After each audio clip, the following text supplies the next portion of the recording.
All right, welcome back to Strong Conversations, here live at the International Builder Show inside the Simpson Strong Tie booth.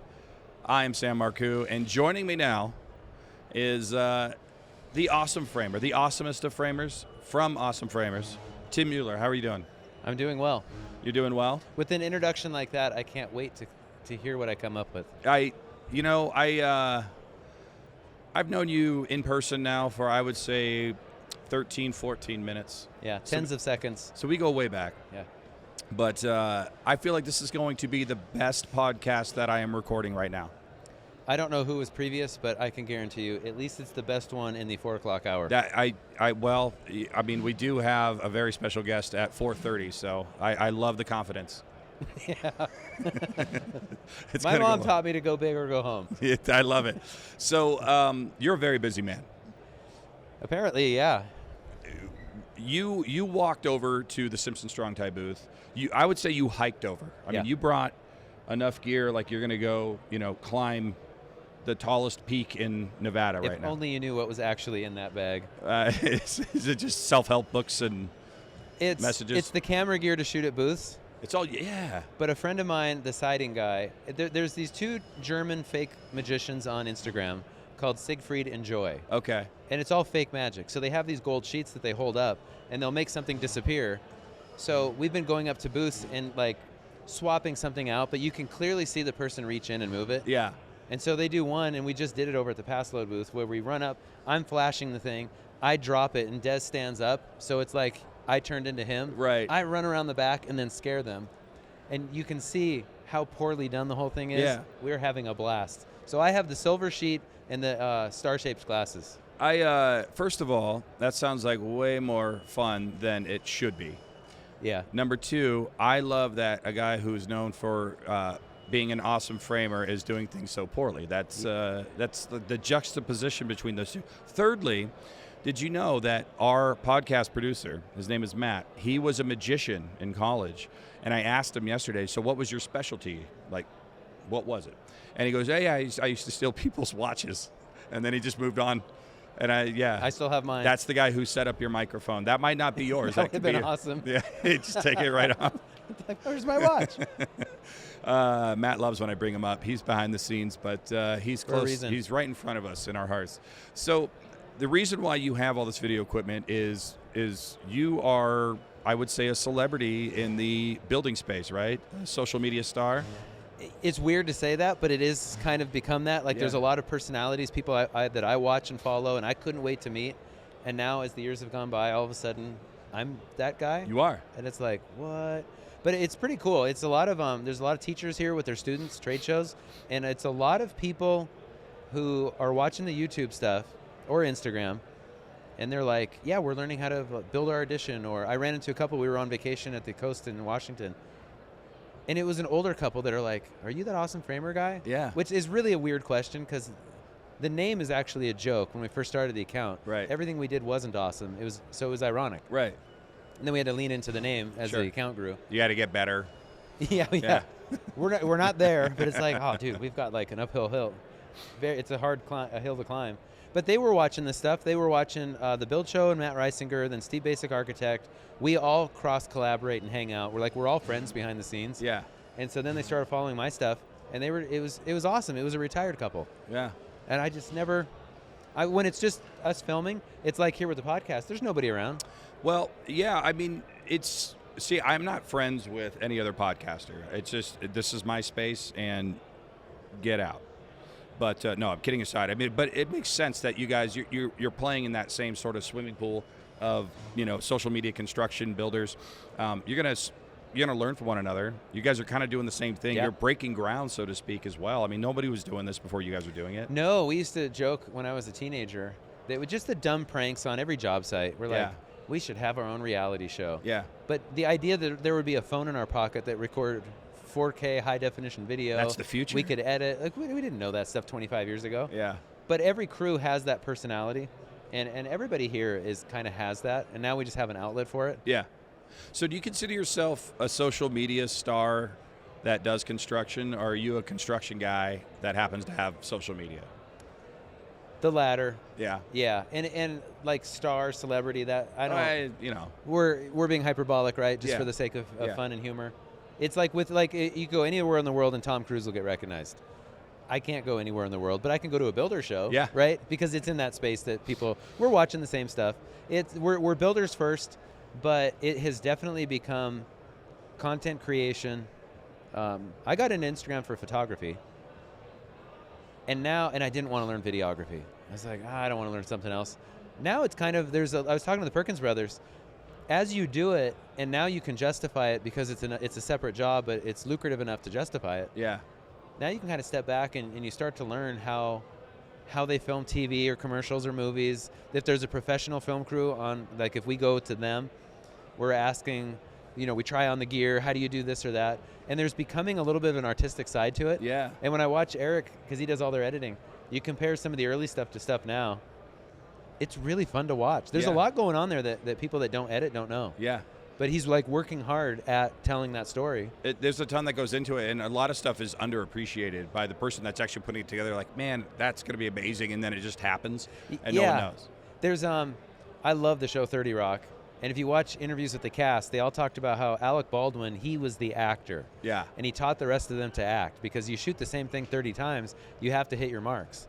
And we're starting to realize as we do some sponsored content that it's like, we can't get everything in one take. Yeah. It has to be multiple takes. But if we started here and we end up over there, there's no continuity. Right. And we're like, when did framers and siders and blue collar start using words like continuity and hit your marks? I'm like, what?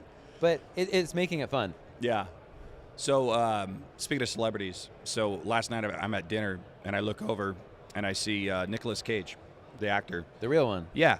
And I go, oh, hey, that's Nicolas Cage. But I said it too loud and he heard me.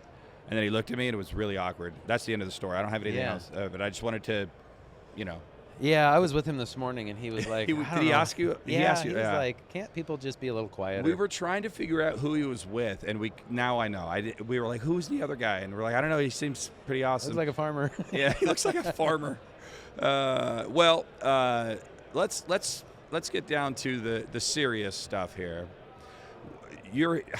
So we're at the International Builder Show. We're at IBS. Look. No, your buddy Norm.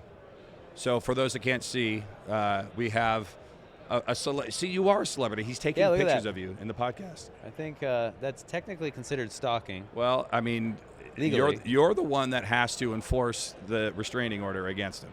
Yeah. But anyway, so you obviously a very busy guy. You're all over the place. When we put this together, and I'm not kidding. I was right before we went live here. I wanted to show you the list. I had a list of people that I wanted on the podcast, and you were on that list. And Norm, the guy we were just talking about, actually facilitated that for me. So I actually really like Norm. Thank you, Norm. But it's because I think you encapsulate a lot of what this generation of builders is, right? We're kind of the same age. You understand this industry. You don't take it too seriously all the time, but it's a great way to live. It's a great career. You can have a lot of fun with it. But you've become so prevalent and so busy. Like, what is your schedule like at a show like this? Yeah, I was just talking to somebody else about that. So I work a lot with Huber Engineered Woods, and it was 4 or 5 years ago, they had this idea there's all this focus on building science. I'm not particularly interested in building science. I love the strong tie structural engineering. Let's lift some beams, spans. I just think this stuff's all cool. Yeah. The building science stuff is a little too theoretical for me. But still, they wanted to start doing a construction myths busted to try and get people to the booth. Yeah. And Christy Williamson is a building scientist. Her dad is Dr. Joe Stiebrick. And we all have this weird connection to each other where my dad took classes from him in the 80s. My father-in-law worked with him in the 80s, which we never believed until they met. We were here with Joe. He's like, oh, they were lying. Like, he was telling the truth. Because he remembered Nikki's dad. He's like, that guy, Jim, yeah, he gave me a mixtape. And we're like, that's Jim. That's him. So then somehow, like 30 years later, we all end up in the same circle. Yeah. And we all become friends. And so we started having fun. It was reasonably well received. She went off to a teaching job, started a family. And so I've been working with Steve Basic, architect. We have a blast together. The other Build Show contributors, whoever else. So it started with Huber. Yeah. And I'd have like one thing to do with the show. That was like 5 years ago. Last year it turned into 3 or 4, and then this year it was something like every hour. Yeah. And so my wife is my handler, and I get these texts when I'm talking, because people come up and they want to talk, and it's like, you know, what do you do? And we're just chatting, and I get it. My watch buzzes. I'm like 4 minutes, and I'm always late, so I run everywhere, and then I show up sweaty. Yeah. And so now it's become like, when Norm asks, could you fit this in? It's like, yeah, we can fit it in. I just did a safety class over in construction zone. We're doing this fake magic thing in between where we're just having fun. And I did an LP thing this morning, PWT thing with structural, and I still can't believe anybody wants me around. No, come on. Besides like just having fun, like why would a company?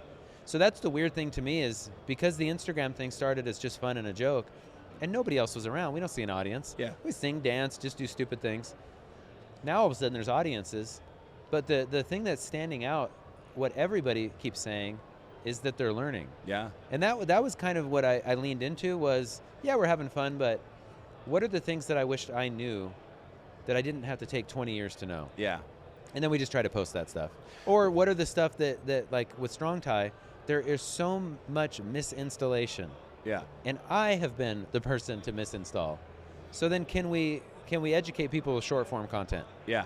And I just happen to be lucky enough to have the circumstances and the interest to film and shoot it, have the relationship with like our local reps like Norm. Yeah. Strong Tie was my first sponsored partner. Yeah. No, that's the thing. You and I've never met you in person other than emails a couple weeks ago. We've never interacted on any level. But I know who you are based on working for Simpson. I've been at Simpson 23 years. Oh, I've wow. known you for a long. I know who you are through the social media team and everything else that we do. But you just hit it on the head. People learn, especially the youth, if you will. Yeah. They're learning on Instagram. That's where their YouTube, a YouTube education is almost as good as a 4-year degree by their I standards. needed to change the light bulb on the Sprinter van.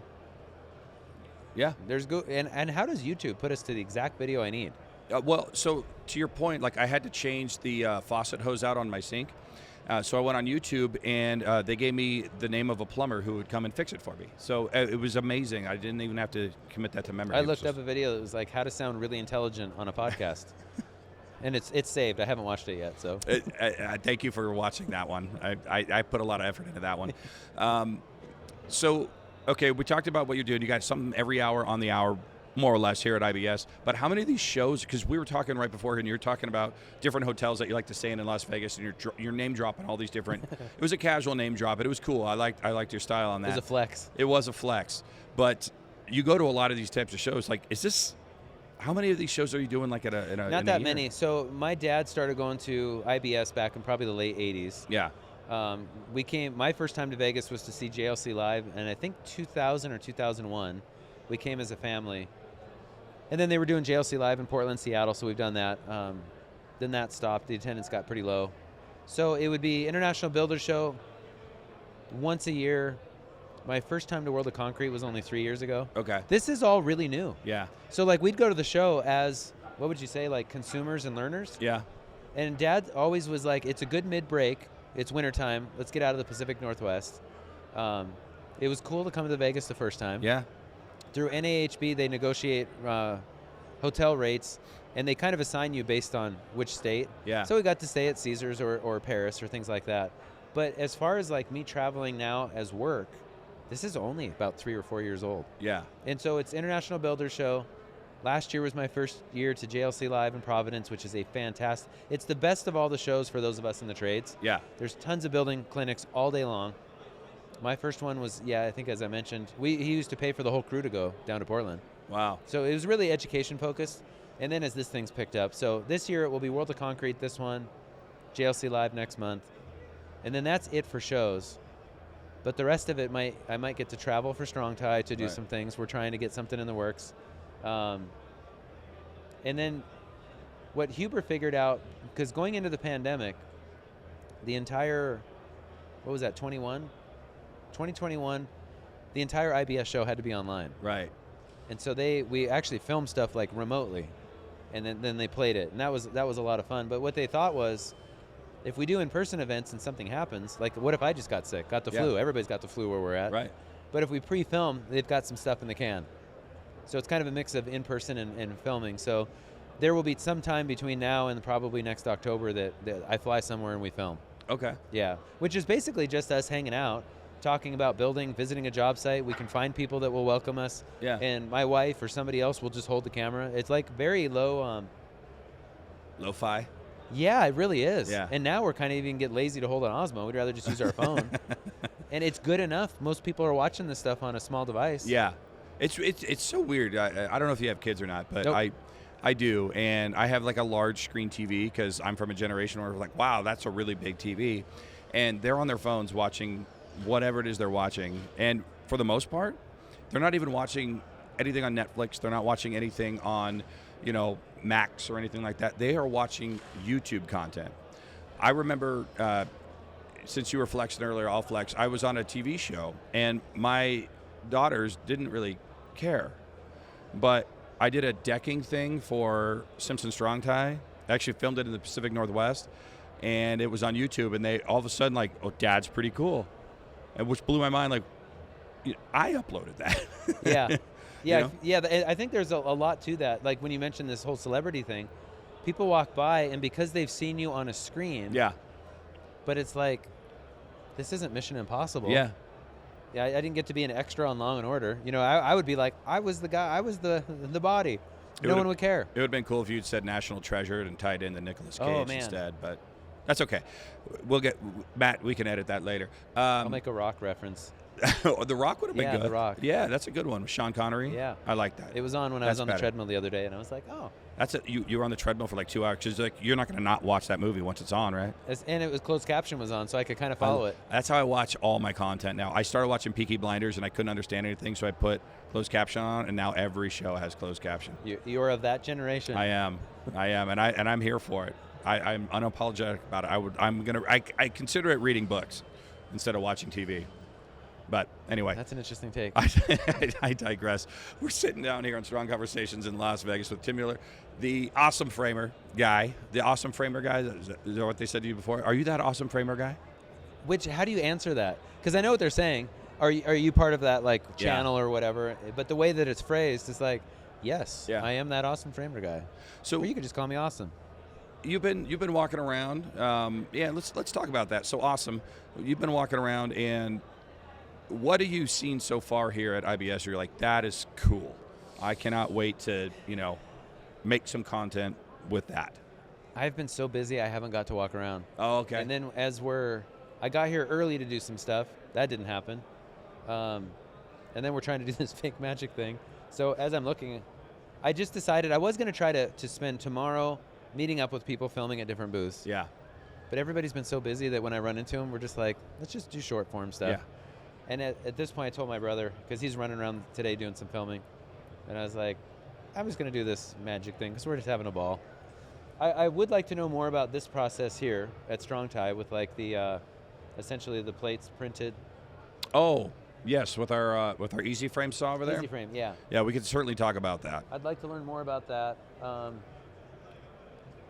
There was some siding stuff. We really like the LP Smart side, and there were some colors over there I hadn't seen in person. That was nice to see. I can also see that stuff online. Yeah. If somebody was to ask why they should come to IBS, I would say, if you're in the industry, come because you're going to learn something. Yeah. You get exposed and hands-on with the products. If you just really enjoy following a lot of us on social media, come and meet us. Yeah. And hang out because we're all at different booths, and we literally are friends. I walked over. Kyle Stumpenhorst from RR Buildings we're doing an LP thing. They had him wearing like this like sparkly jacket, and he's got such a good sense of humor. I just interrupt him, take a selfie with him, walk by. Then when I'm up on stage, somebody else comes by, like friends, they do it. And so I think it's so informal Yeah. that then the audience can come up, you can ask questions. It's all super accessible. I probably wouldn't have gone up to Nicolas Cage. No. I probably would have just stared at him like you did with like a laser creeper vibe. Again, just to remind the audience, I also yelled his name slightly too loud and interrupted him while he ate. It's like it's really loud, so you go to yell into somebody's ear, and it gets real quiet all of a sudden. Yeah. Yeah, you're that person. That's pretty much what it was. Yeah, but I wouldn't be the person to go up and meet people. Yeah. If I was walking down the street in Seattle and I saw Eddie Vedder or somebody, I think I would just stare. Maybe I'd go. I don't think I'd go up to him. But at the show, everybody just comes up Yeah. And sometimes it'll be the spouse that's like, my husband's too nervous to come up. Will you take a picture with him? I was like, get up here. We're all just people. Yeah, he's just a person. His assistant puts his pants on one leg at a time. Everyone, that's it. So And he hates that job. I got 2 more questions for you, and I got to let you go because you've got. Because you have a lot better to do. guest at 4:30. We've already established that. Maybe we're gonna find out.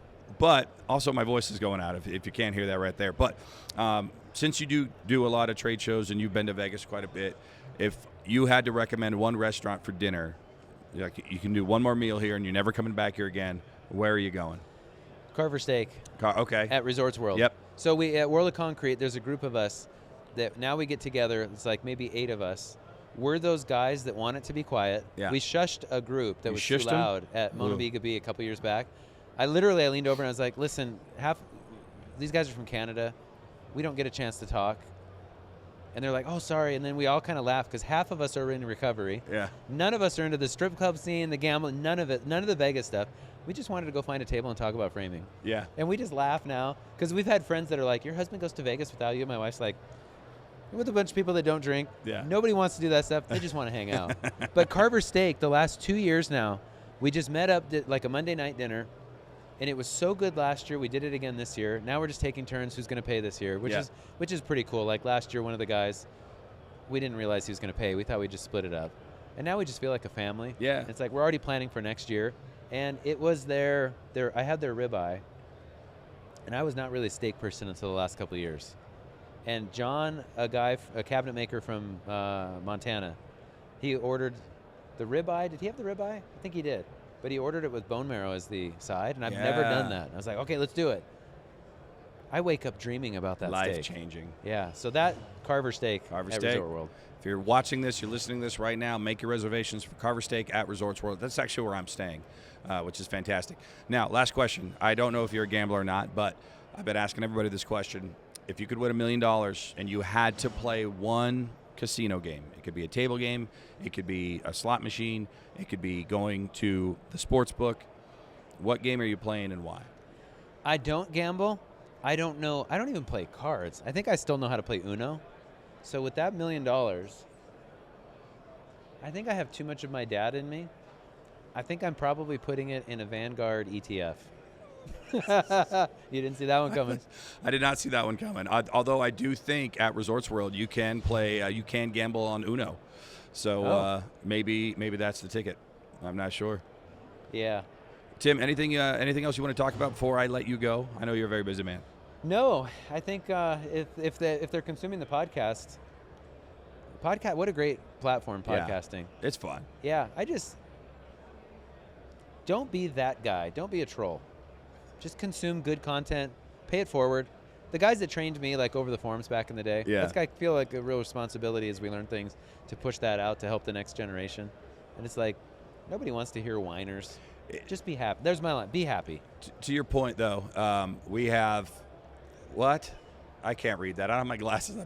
Our producer's trying to do something there. But anyway, I think he was telling me to wrap it up. And I know you got to go anyway. So, Tim, I appreciate you being here. I know it was kind of a last-minute deal to get you squeezed in here. This has been amazing. It has been awesome, if you will. It's been a very strong conversation. Thanks, everybody out there, for watching. Actually, tell everybody how they can follow you on social media. Awesome Framers on Instagram and YouTube. And actually, I will say this. Go subscribe to a trade magazine, the Journal of Light Construction. It's one of the last print media that is by builders for builders. It's like technical. Yeah. Support it. It's like the last of a dying breed. Awesome. Well, everybody, go check out all of Tim's stuff. Obviously, if you're watching this, you know who he is. He's hilarious. He's good. He's smart. He's awesome.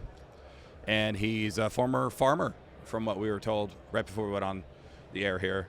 Stay tuned. We got more content for the rest of today and tomorrow here at IBS.